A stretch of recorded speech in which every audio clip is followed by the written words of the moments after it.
Hello दोस्तों, क्या हाल चाल। आज की इस वीडियो में हम पढ़ने वाले हैं केमिकल इक्विलिब्रियम।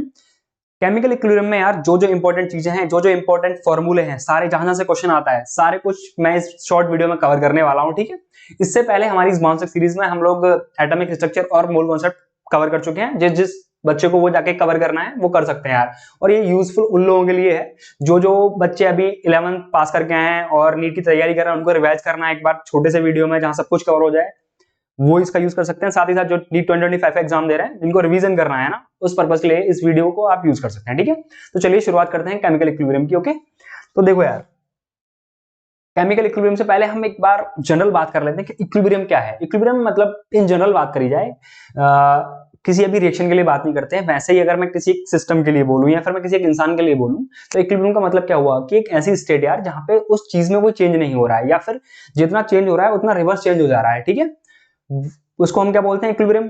आसान भाषा में जनरली हम यही बोलते हैं ना। ठीक है, और एक अगर मैं केमिकल रिएक्शन में एक इक्विलिब्रियम की बात करूं तो वो क्या होता है। केमिकल रिएक्शन में अगर मैं इक्विलिब्रियम की बात करूं तो वो होता है यार कि एक ऐसी स्टेट, एक केमिकल रिएक्शन में है ना, एक ऐसी टाइम की स्टेट जहां पे जितने रिएक्टेंट बन रहे हैं उतने ही मेरे प्रोडक्ट बन रहे हैं। ठीक है, उस स्टेट को हम क्या बोलते हैं, केमिकल इक्विलिब्रियम है। ठीक है, टेक्निकल टर्म्स में हम और जानेंगे, करके पढ़ते हैं। ठीक है, देखो यार, एट इक्विलिब्रियम, सबसे पहले इक्विलिब्रियम का मतलब तुमको समझ में आ गया है ना। अब इसमें क्या होता है, इक्विलिब्रियम पे ऑल मेजरेबल प्रॉपर्टीज है ना, जैसे प्रेशर हो गया, वॉल्यूम हो गया, टेम्परेचर हो गया, कंसंट्रेशन हो गया, रिएक्टेंट से प्रोडक्ट का उस रिएक्शन पे, वो सारी क्या हो जाती है, हमारी कांस्टेंट हो जाती है, राइट है ना। साथ ही साथ यहाँ पे जो रेट ऑफ फॉरवर्ड रिएक्शन है वो रेट ऑफ बैकवर्ड रिएक्शन के बराबर हो जाता है। ठीक है, उस पर्टिकुलर टाइम पे। ओके, और रिवर्सिबल, और ये इक्विलिब्रियम जो हमारा होता है ये भैया कहां पॉसिबल है, सिर्फ रिवर्सिबल रिएक्शन में पॉसिबल है। ठीक है, रिवर्सिबल रिएक्शन में। और इक्विलिब्रियम को हम सिर्फ क्लोज्ड वेसल में ही एस्टेब्लिश कर सकते हैं। ठीक है, या फिर क्लोज्ड वेसल में ही वो एस्टेब्लिश हो सकता है, राइट। और ये तो हमारा जो इक्विलिब्रियम है ये तीन तरह का होता है। देखो, physical equilibrium, chemical equilibrium, ionic equilibrium. ठीक है, एज पर आवर सिलेबस। ठीक है, ओके, वैसे तो मतलब बहुत सारे टेक्निकल टर्म्स हैं, आगे हाई स्टडीज में पढ़ोगे तुम, ये इक्विलिब्रियम वो इक्विलिब्रियम। ठीक है, तो physical equilibrium, chemical equilibrium, ionic equilibrium. ठीक है, फिजिकल इक्विलिब्रियम क्या होता है, जब हमारा इक्विलिब्रियम एक ही मैटर की डिफरेंट स्टेट्स के, डिफरेंट क्या बोलते हैं, फिजिकल स्टेट्स के बीच में हो। जैसे तुम एग्जांपल ले लो, एग्जांपल की बात कर लेते हैं, है ना। एग्जांपल ले लो, जैसे तुम्हारा ये है H2O है, H2O तुम्हारा अभी लिक्विड स्टेट में है ना, और ये है हमारा H2O गैस के साथ इक्विलिब्रियम में, है ना। इसका मतलब क्या हुआ, जितना पानी से गैस बन रहा है उतना ही गैस से पानी बन रहा है। ठीक है, मतलब रेट बराबर है दोनों का, है ना, किसी एक टाइम पे। लेट सपोज कि एक सेकंड में उस पॉइंट ऑफ टाइम पे, एक सेकंड में H2O क्या बोलते हैं, लिक्विड से लेट सपोज 2 मोल गैस में बन रहे हैं और 2 मोल गैस के पानी में बन रहे हैं। ठीक है, उस पर्टिकुलर टाइम पे, है ना। तो वहां पे क्या हो गया, इक्विलिब्रियम हमारा एस्टेब्लिश हो गया। ठीक है, और केमिकल इक्विलिब्रियम मतलब एक general reaction, chemical reaction irrespective of states of matter. ठीक है, रिएक्टेंट और प्रोडक्ट की एक रिएक्शन हो रहा है, वहां पे रिएक्टेंट और प्रोडक्ट में जो इक्विलिब्रियम आता है उसको हम केमिकल इक्विलिब्रियम बोलते हैं। सिमिलरली आयनिक इक्विलिब्रियम का तो तुम पूरा चैप्टर ही पढ़ोगे, है ना। वहां पे इक्विलिब्रियम हमारा किसके बीच में होता है, आयंस के बीच में। ठीक है, और डिटेल में मैं आयनिक इक्विलिब्रियम के ऊपर भी, इसका नेक्स्ट जो सीरीज में लेक्चर रहेगा वो आयनिक इक्विलिब्रियम के ऊपर ही रहेगा। ठीक है, तो वहां पे हम बात कर लेंगे। तो आयनिक इक्विलिब्रियम का मतलब वो। ठीक है, अब आगे चलते हैं, हम सारी चीजें इसमें A to Z कवर करेंगे यार। ठीक है, अब देखो ग्राफ्स की बात कर लेते हैं। ठीक है, ग्राफ, ये जो हमारे ग्राफ है, ये तुम पहले जो 3 ग्राफ देखोगे, ये बेसिकली ग्राफ है हमारे कि एक रिएक्शन में कंसंट्रेशन ऑफ रिएक्टेंट और प्रोडक्ट की विद टाइम, है ना, ये है ग्राफ। ठीक है, तो देखो इसमें पहली रिएक्शन में हम बेसिकली क्या देखते हैं कि जो रिएक्टेंट है हमारे, रिएक्टेंट, उनकी कंसंट्रेशन बेसिकली हमारी कम होती जा रही है टाइम के साथ, और प्रोडक्ट की टाइम के साथ बढ़ती जा रही है, और एक टाइम के बाद कांस्टेंट हो जाती है। ठीक है, तो इक्विलिब्रियम का साइन ही यही है कि यार जो हमारे रिएक्टेंट और प्रोडक्ट है उनकी कंसंट्रेशन कांस्टेंट हो जाए, चेंज ना हो रही हो। ठीक है, अब देखो ये ग्राफ दूसरी तरीके से ही बन सकता है, ऐसे ही बन सकता है। यहाँ पे क्या हो रहा है, यहाँ पे भी रिएक्टेंट और प्रोडक्ट की कंसंट्रेशन एक टाइम के बाद कांस्टेंट हो जा रही है हमारी। ठीक है, बट यहाँ पे क्या है, एक टाइम पे रिएक्टेंट और प्रोडक्ट की कंसंट्रेशन सेम हुई है। ठीक है, बट दोनों ही ग्राफ हमारे किसको रिप्रेजेंट कर रहे हैं, एक क्या बोलते हैं, केमिकल इक्विलिब्रियम के ग्राफ को रिप्रेजेंट कर रहे हैं। ठीक है, ये कंसंट्रेशन को, रिएक्शन हमने जनरली लिख रखी है A to B। ठीक है, तीसरा ग्राफ हमारा क्या है, तीसरा ग्राफ में क्या है, देखो ये हमारा कंसंट्रेशन ऑफ रिएक्टेंट है और एक प्रोडक्ट है। ठीक है, ओके, यहाँ पे क्या हो रहा है, हमारे कंसंट्रेशन दोनों कांस्टेंट तो हो ही गए, साथ में साथ इक्वल भी हो गए। ठीक है, तो ये एक और ग्राफ है, ये है तो सेम चीज के ग्राफ है ना, किसके ग्राफ है, हमारे concentration versus time graph for a reaction, है ना, और इक्विलिब्रियम को रिप्रेजेंट कर रहा है। ठीक है, अब ये तीसरा ग्राफ है हमारा रेट वर्सेस टाइम का। ठीक है, इसमें क्या है, ये ग्राफ सिर्फ एक ही तरीके से बनता है, ये बेसिकली हमारा क्या बताता है, रेट ऑफ फॉरवर्ड रिएक्शन यहाँ पे रेट ऑफ बैकवर्ड रिएक्शन के बराबर हो जाए, है ना, एक पर्टिकुलर टाइम पे, तो ये हमारा उसका ग्राफ है। ठीक है, अब कई बार हमको मतलब एक ही क्वेश्चन दिया जाता है कि इसमें से रेट वर्सेस टाइम का ग्राफ कौन सा है, ठीक है, ये बताएगा नहीं कि ये रेट है, ये क्या है, मतलब ये बताएगा नहीं, मतलब ये वेरिएबल्स नहीं लिखे होंगे, सीधे क्वेश्चन डाल देगा, है ना। तो तुमको देख के पता लगा देना कि कौन सा पॉसिबल हो सकता है, ये वाला ये तो सेम ही हो जाएंगे अगर कुछ नहीं लिखा तो, ठीक है। तो ऐसे हम फिगर आउट करेंगे, ठीक है।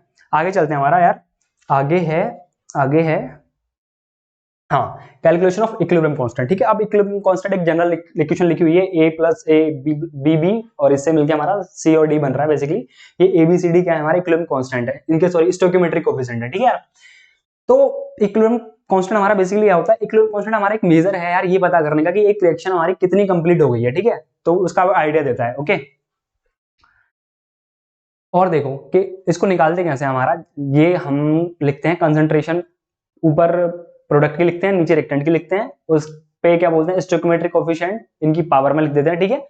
और अगर हम जब कंसंट्रेशन लिख रहे हैं इनका रिएक्टेंट और प्रोडक्ट का, तो इस इक्विलिब्रियम कांस्टेंट को हम क्या बोलते हैं, केसी बोलते हैं, ठीक है।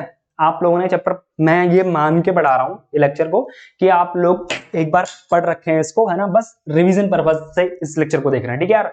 तो आपको बात समझ में आ रही होगी, ठीक है। अगर हम क्या बोलते हैं इक्विलिब्रियम कांस्टेंट को अगर प्रेशर के टर्म में निकालना है, ठीक है, तो इसको हम क्या बोलते हैं, केपी बोलते हैं, ठीक है, इसको हम बोलते हैं केपी केसी, ठीक है। अब इसमें क्या करते हैं, पार्शियल प्रेशर ऑफ प्रोडक्ट का divide by partial pressure of reactant, और वहां पे उनके क्या बोलते हैं, ये जो हमारे स्टोइकियोमेट्रिक कोएफिशिएंट होते हैं, है ना, वो इसके एक्सपोनेंट लगा के, और ऐसे तुम इक्विलिब्रियम कांस्टेंट निकाल सकते हो इन टर्म्स ऑफ प्रेशर, ठीक है, इसको बोलते हैं केपी, ठीक है। अब हम इक्विलिब्रियम कांस्टेंट को एक तरह से और निकाल सकते हैं, वो क्या है हमारा यार, वो क्या है हमारा मोल फ्रैक्शन के टर्म में, ठीक है। हमारे प्रोडक्ट का मोल क्या बोलते हैं, mole fraction divide by reactant का मोल फ्रैक्शन, है ना, और सिमिलरली क्या बोलते हैं एक्सपोनेंट लगा देंगे, है ना। ये जो कंसंट्रेशन है मतलब in terms of mole fraction या फिर इन टर्म्स ऑफ कंसंट्रेशन, यहाँ पे मोलरिटी के टर्म में होता है, यहाँ पे पार्शियल प्रेशर, ये कौन से पार्शियल प्रेशर की या कौन से कंसंट्रेशन की या कौन से मोल फ्रैक्शन की बात हो रही है बेसिकली यार, जो तुम्हारा इक्विलिब्रियम स्टेट पे है, ठीक है, उनकी बात हो रही है, ठीक है। ये तीनों बातें क्लियर हो गई। अब देखो केपी केसी और के काई हमारा, इसको हम के काई बोलते हैं, ठीक है। तो इनको ये तीनों इक्वल कब हो सकते हैं, है ना, ये तीनों इक्वल कब हो सकते हैं, जब हमारी डेल्टा एनजी की वैल्यू जीरो हो जाए, ठीक है, जब हमारी डेल्टा एनजी की वैल्यू जीरो हो जाए। अब डेल्टा एनजी की वैल्यू जीरो हो जाएगी तो आरटी वन हो जाएगा हमारा, वहां पे पी टोटल वन हो जाएगा, ठीक है। अब केपी इक्वल टू केसी हमारा कब हो सकता है, जब आरटी की वैल्यू हमारी वन हो जाएगा, इरेस्पेक्टिव ऑफ डेल्टा एनजी की वैल्यू क्या है, वन की पावर कुछ भी कर दो तो दोनों बराबर हो जाएंगे। वैसे केपी इक्वल टू के का हो जाएगा, पी टोटल की वैल्यू वन हो जाए, डेल्टा एनजी हमारा कुछ भी हो, ठीक है। बहुत सिंपल चीजें हैं, अगर तुमने पढ़ रखा है तो तुमको सब कुछ समझ में आ रहा होगा, राइट, है ना। आगे चलते हैं यार, आगे हमारी इसकी हम एक सेकंड, हाँ कुछ स्किप नहीं हुआ, हाँ। अब देखो प्रॉपर्टी ऑफ इक्विलिब्रियम कांस्टेंट निकालना कैसे है, के इक्विलिब्रियम तुमको पता लग गया, है ना। अब इसके हम प्रॉपर्टीज की बात कर लेते हैं, ठीक है। लेट सपोज हमारा एक रिएक्शन है, ए से बी बन रहा है, इक्विलिब्रियम में है वो, है ना। तो अगर इसका के इक्विलिब्रियम कांस्टेंट हमारा K1 है, इसका इक्विलिब्रियम कांस्टेंट अगर K1 है, अगर मैं इस रिएक्शन को रिवर्स कर दूं, लेट सपोज अगर बी से ए बन रहा है, ठीक है, तो इक्विलिब्रियम कांस्टेंट क्या हो जाएगा हमारा भाई, 1/K1 हो जाएगा, ठीक, रिवर्स हो जाएगा जस्ट। अगर लेट सपोज ये दूसरा है, इसका है दूसरी प्रॉपर्टी है, अगर ए से बी बन रहा है ना, इसका इक्विलिब्रियम कांस्टेंट हमारा K1 है, अगर इसमें मैं n का मल्टीप्लाई कर दूं या किसी भी नंबर का मल्टीप्लाई कर दूं तो इक्विलिब्रियम कांस्टेंट की पावर वो नंबर हो जाएगा। तो this is how equilibrium constant change in this case, okay. अगर मैं लेट सपोज इसको डिवाइड कर दूं पूरे रिएक्शन को n से, तो इक्विलिब्रियम कांस्टेंट हमारा क्या हो जाएगा, 1/n उसकी पावर हो जाएगी, ठीक है। इक्विलिब्रियम कांस्टेंट वही रहेगा, उसकी बस पावर 1/n हो जाएगी, ठीक है। अगर डिवाइड कर रहे हैं तो ऐसे करेंगे 1/n, ओके क्लियर। अब देखो तीसरी प्रॉपर्टी है इसकी कि लेट सपोज हमारे पास A to B एक रिएक्शन है, इसके लिए इक्विलिब्रियम कांस्टेंट K1 है, ये B to C एक रिएक्शन है, इसके लिए इक्विलिब्रियम कांस्टेंट K2 है, ठीक है। इन दोनों रिएक्शन को अगर हम ऐड कर रहे हैं, है ना, तो हमारा क्या हो जाएगा A to C, इन दोनों रिएक्शन को जब ऐड करेंगे तो इस कंबाइंड रिएक्शन की इक्विलिब्रियम कांस्टेंट हमारी क्या हो जाएगी, K1 into K2, क्लियर। अगली प्रॉपर्टी पे चलते हैं यार, अगली प्रॉपर्टी है हमारी कि K equilibrium depends only on temperature, it does not change with pressure, concentration और नंबर ऑफ मोल्स, ठीक है। लेट सपोज हमारा एक रिएक्शन है, उसका K इक्विलिब्रियम दे रखा है ना, मतलब इक्विलिब्रियम कांस्टेंट दे रखा है। अगर हम उस इक्विलिब्रियम स्टेट पे प्रेशर, वॉल्यूम या कंसंट्रेशन की वैल्यू चेंज कर रहे हैं, ठीक है, तो यार जो हमारा इक्विलिब्रियम कांस्टेंट है वो चेंज नहीं होगा, ठीक है। बट अगर हम टेम्परेचर की वैल्यू चेंज कर रहे हैं ना, तो वो चेंज होगा। और वो चेंज कैसे होगा, वो किससे दिया जाता है, ये हमारी वन ऑफ इक्वेशन है, इससे दिया जाता है log K2/K1। ये डिफरेंट टेम्परेचर्स पे, हमारे दो डिफरेंट टेम्परेचर्स पे हमारे इक्विलिब्रियम कांस्टेंट की वैल्यू है, ये टेम्परेचर के साथ ऐसे वरी करेगी, ठीक है। अगर हमारी एक्सोथर्मिक रिएक्शन है तो जो हमारा इक्विलिब्रियम कांस्टेंट है वो इनवर्सली प्रोपोर्शनल होगा टेम्परेचर के। अगर हमारी रिएक्शन एंडोथर्मिक है तो इक्विलिब्रियम कांस्टेंट हमारा टेम्परेचर के डायरेक्टली प्रोपोर्शनल होगा, ठीक है यार। इन सारी चीजों से डायरेक्ट क्वेश्चन आते हैं, तुम देखोगे ना जो मैं पढ़ा रहा हूं इस लेक्चर में, इन सारी चीज जो चीजें मैंने बताई हैं इनके अलावा एक क्वेश्चन बाहर नहीं आएगा, ठीक है। अब देखो आगे चलते हैं, अगली प्रॉपर्टी हमारी, अगली प्रॉपर्टी है कि यार देखो जितना ज्यादा हमारा इक्विलिब्रियम कांस्टेंट की वैल्यू होगी वो हमको बताया कि उतना प्रोडक्ट है, उतना ज्यादा प्रोडक्ट है उस रिएक्शन में, ठीक है। अब देखो क्वांटिटेटिव बात कर लेते हैं। अगर हमारा के इक्विलिब्रियम 1000 से ज्यादा है, उसकी वैल्यू 1000 से ज्यादा है, तो वो क्या बताता है हमारे को कि रिएक्शन इज ऑलमोस्ट कंप्लीट। अगर रिएक्शन हमारी ऑलमोस्ट कंप्लीट है तो वहां पे उस रिएक्शन में मोस्टली क्या प्रेजेंट रहेगा, प्रोडक्ट रहेगा। अब के इक्विलिब्रियम की वैल्यू हमारी अगर 1/1000 से नीचे है ना, तो रिएक्शन बियरली स्टार्टेड है ना, और मोस्टली क्या होगा हमारा, मोस्टली हमारा क्या होगा कि हमारा रिएक्टेंट ही प्रेजेंट रहेगा। ये मैंने बताया था ना कि इक्विलिब्रियम कांस्टेंट हमको क्या बताता है कि रिएक्शन कितनी हो गई है, ठीक है ना। तो देख लो वही बता रहा है। और हमारी अगर के इक्विलिब्रियम की वैल्यू अगर 1/1000 से 1000 के बीच में है, तो depending upon the value of के इक्विलिब्रियम हमारा जो अमाउंट है रिएक्टेंट और प्रोडक्ट का रिलेटिवली वो पता लगता रहेगा कि कितना कितना है, ठीक है। और हम कह सकते हैं अगर इसके बीच में वैल्यू के दोनों हमारे प्रेजेंट हैं, अब कितने कितने दोनों प्रेजेंट है वो टोटली डिवाइड करेगा के इक्विलिब्रियम की वैल्यू पर, ठीक है। एकदम क्लियर। आगे चलते हैं, अब हम आगे चलते हैं। रिएक्शन कोशेंट है ना। अब देखो रिएक्शन कोशेंट क्या है, रिएक्शन कोशेंट भी हमारा केमिकल इक्विलिब्रियम की तरह ही है, मतलब उसकी वैल्यू हम वैसे ही निकालते हैं। वो भी एक हमारा मेजर है ये बताने के लिए कि रिएक्शन हमारी कहां तक पहुंची है, ठीक है। अब देखो इसको कैसे निकालेंगे हम, C की पावर C, D की पावर D, ये हमारी वो एक रिएक्शन है जनरल के A प्लस बी मिलकर C प्लस D बना रहा है, और स्मॉल ABCD हमारा क्या है इक्विलिब्रियम, ये क्या बोलते हैं स्टोइकियोमेट्रिक कोएफिशिएंट है, ठीक है। तो देखो ये बेसिकली इक्विलिब्रियम कांस्टेंट हमारा कहां पे डिपेंड होता है, इक्विलिब्रियम स्टेट पे। ये कहां पे डिपेंड है, हमारी रिएक्शन की किसी भी हम पॉइंट ऑफ टाइम पे इसको निकाल सकते हैं, ठीक है। रिएक्शन वो लिखी हमारी है ना, और value of QC change through out the reaction, ठीक है। अब भैया एक रिएक्शन जब हो रहा है तो कंसंट्रेशन ऑफ रिएक्टेंट प्रोडक्ट की सब चेंज होगी इक्विलिब्रियम से पहले या बाद में, ठीक है।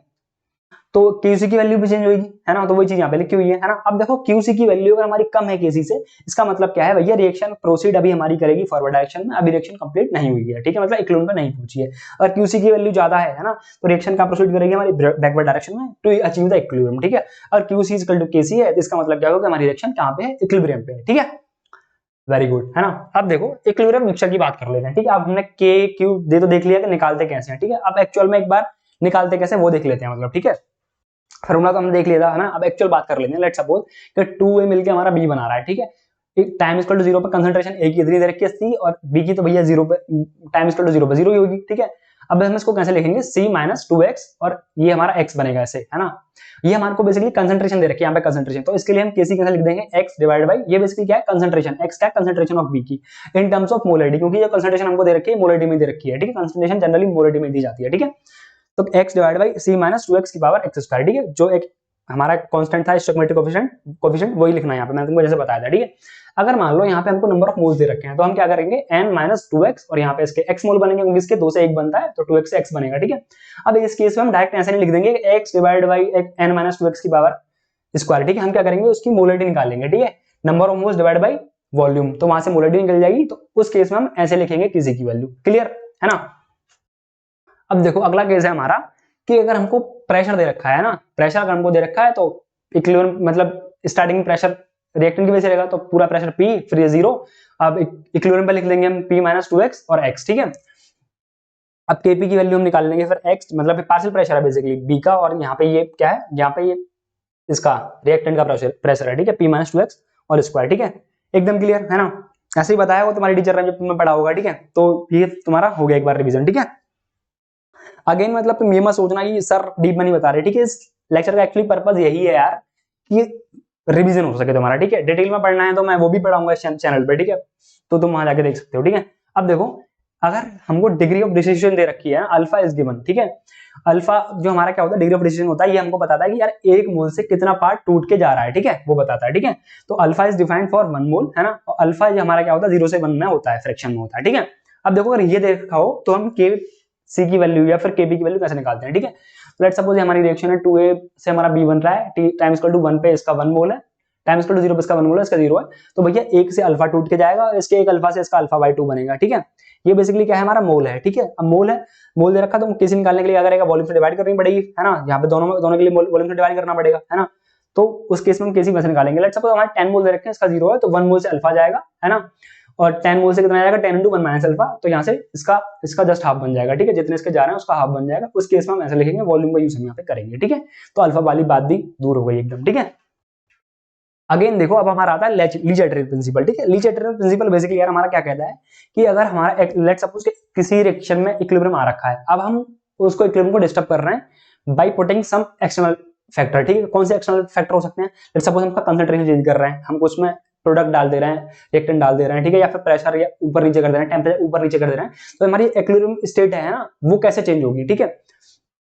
तो उसमें 3-4 वेरिएबल हैं, मतलब चीजों को चेंज करके हमारा कैसे कैसे चेंज हो सकता है इक्विलिब्रियम स्टेट, ठीक है, वो देखेंगे, ठीक है। लेट्स सपोज सबसे पहले हम बात करते हैं टेम्परेचर की, ठीक है। अगर हम टेम्परेचर चेंज कर रहे हैं ना, अगर हमारी रिएक्शन है यार एंडोथर्मिक, एंडोथर्मिक रिएक्शन क्या होती है कि भैया हमने एनर्जी दी है, मतलब डेल्टा एच हमारा पॉजिटिव है, तो उस केस में क्या बोलते हैं, अगर हम टेम्परेचर बढ़ाऊंगा तो रिएक्शन भैया मेरी कहां जाएगी, फॉरवर्ड डायरेक्शन में, ठीक है। ये तुमको सीधे याद रखनी है, ठीक है। अगर रिएक्शन तुम्हारी एक्सोथर्मिक है, टेम्परेचर अगर तुम बढ़ाओगे, अगर टेम्परेचर तुम यहाँ पे एक सेकंड अच्छे से लिख देते हैं इसको, अगर टेम्परेचर तुम बढ़ाओगे, है ना, तो रिएक्शन कहां जाएगी भैया, फॉरवर्ड डायरेक्शन में। अगर यहाँ पे तुम टेम्परेचर बढ़ाओगे तो रिएक्शन कहां जाएगी, बैकवर्ड डायरेक्शन में, ठीक है। और टेम्परेचर घटाने के लिए जस्ट चीजें रिवर्स हो जाएंगी, ठीक है, इतना तुम सोच सकते हो। तो ये अगले फैक्टर पे बात करते हैं, effect of pressure and volume, ठीक है। वहां पे बात करेंगे इनर्ट गैस के प्रेशर की, इनर्ट गैस के इफेक्ट, ठीक है। तो effect of pressure and volume, ठीक है। अगर हमारा डेल्टा एनजी मतलब change in volume of gases product या फिर रिएक्टेंट है ना, टोटल जो चेंज होगा, अगर वो जीरो है, तो वहां पे भैया क्या होगा हमारा, no effect on the state of equilibrium, ठीक है। अगर डेल्टा एनजी भैया हमारा पॉजिटिव है, डेल्टा एनजी पॉजिटिव है ना, तो प्रेशर बढ़ाने पे या फिर वॉल्यूम घटाने पे हमारा इक्विलिब्रियम कहां शिफ्ट हो जाएगा, बैकवर्ड डायरेक्शन में, ठीक है, बैकवर्ड डायरेक्शन में। और डेल्टा एनजी अगर हमारा नेगेटिव है तो प्रेशर बढ़ाने पे इक्विलिब्रियम कहां शिफ्ट हो जाएगा हमारा, फॉरवर्ड डायरेक्शन में, ठीक है। इतनी बात समझ में आई है ना। अब देखो, अब हम बात करते हैं वॉल्यूम के लिए, जस्ट रिवर्स हो जाएगा प्रेशर का, क्योंकि वॉल्यूम हमारा क्या होता है भैया, इनवर्सली प्रोपोर्शनल होता है प्रेशर के, ठीक है। तो मैंने प्रेशर का केस बता दिया, वॉल्यूम का तुम खुद समझ सकते हो, ठीक है। अब हम बात करते हैं इफेक्ट ऑफ इनर्ट गैसेस की, ठीक है। अब डेल्टा एनजी हमारा अगर जीरो है भैया तो नो इफेक्ट, मतलब कोई स्टेट में चेंज नहीं होगा, ठीक है। अब हम बात कर लेते हैं डेल्टा एनजी अगर हमारा पॉजिटिव है, अगर डेल्टा एनजी पॉजिटिव है तो एट कांस्टेंट वी, है ना, नो इफेक्ट, कोई इफेक्ट नहीं पड़ेगा हमारी इक्विलिब्रियम स्टेट पे, ठीक है। अगर हमारा क्या बोलते हैं डेल्टा एनजी पॉजिटिव है, ठीक है, इसकी डेल्टा एनजी जीरो की बात हो गई है ना, एट कांस्टेंट प्रेशर अगर मैं बात करूं, एट कांस्टेंट प्रेशर हमारा क्या होगा भैया, इक्विलिब्रियम हमारा क्या बोलते हैं, इनर्ट गैस ऐड करने पे हमारा इक्विलिब्रियम फॉरवर्ड डायरेक्शन में शिफ्ट हो जाएगा, फॉरवर्ड डायरेक्शन में, ठीक है। इफेक्ट ऑफ इनर्ट गैस मतलब कौन सा effect, effect of addition of inert gas, ठीक है। अगर डेल्टा एनजी हमारा नेगेटिव है, ठीक है, तो at constant volume, again at constant volume no effect, है ना, नो इफेक्ट, है ना। और भैया अगर तुम्हारा कांस्टेंट प्रेशर पे बात करी जा रही है, एट कांस्टेंट अगर प्रेशर पे बात करी जा रही है यार, अगर कांस्टेंट प्रेशर पे बात करी जा रही है, तो हमारा जो इक्विलिब्रियम है वो हमारा बैकवर्ड डायरेक्शन में शिफ्ट हो जाएगा, ठीक है, बैकवर्ड डायरेक्शन में शिफ्ट हो जाएगा, ठीक है यार। आई बात समझ में, मतलब इस चैप्टर में जो भी सारी इंपॉर्टेंट बातें थी, ठीक है, कैसे केपी निकालना है, कैसे केसी निकालना है, क्या डिफरेंस है दोनों में, है ना, और कैसे उनकी वैल्यू कैलकुलेट करनी है, या फिर नीचे टेबल प्रिंसिपल पे बात हो गई है ना, सारी इंपॉर्टेंट चीजें मैंने तुमको कवर करवा दी। एक और चीज इसमें रह गई है कि equilibrium constant and gives free energy, ठीक है, इन दोनों का क्या रिलेशन है, यहाँ से भी देखो क्वेश्चन आता है, ठीक है। तो देखो डेल्टा जी थर्मोडायनेमिक्स का ये रिलेशन है कि delta G equal to delta G naught plus RT ln Q C, ठीक है। ये क्या है हमारा रिएक्शन कोएफिशिएंट, ठीक है।